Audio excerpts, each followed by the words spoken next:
Le bassin d'Arcachon abrite les plus grands herbiers d'Europe.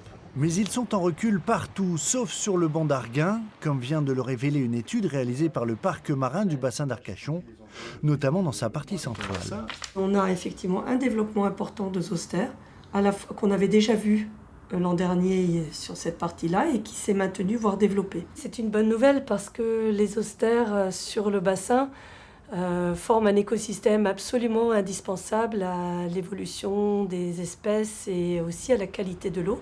Dans cette zone, les parcs à huîtres pourraient freiner le développement de ces zosters.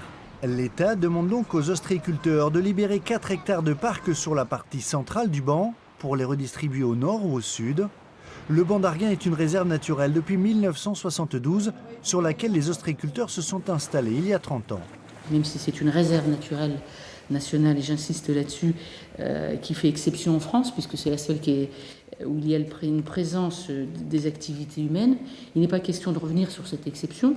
En revanche, la priorité, c'est donc de préserver l'environnement, la biodiversité et les espèces.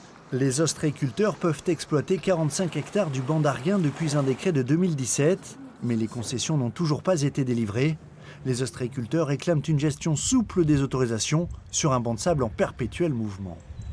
On est capable, parce qu'on l'a démontré quand même depuis plusieurs décennies, qu'on est présent sur le banc d'Arguin, de se déplacer, de suivre ces évolutions. Malheureusement, les contraintes, la rigidité des procédures administratives nous démontrent qu'elles n'ont pas la même capacité, la même vitesse de réaction.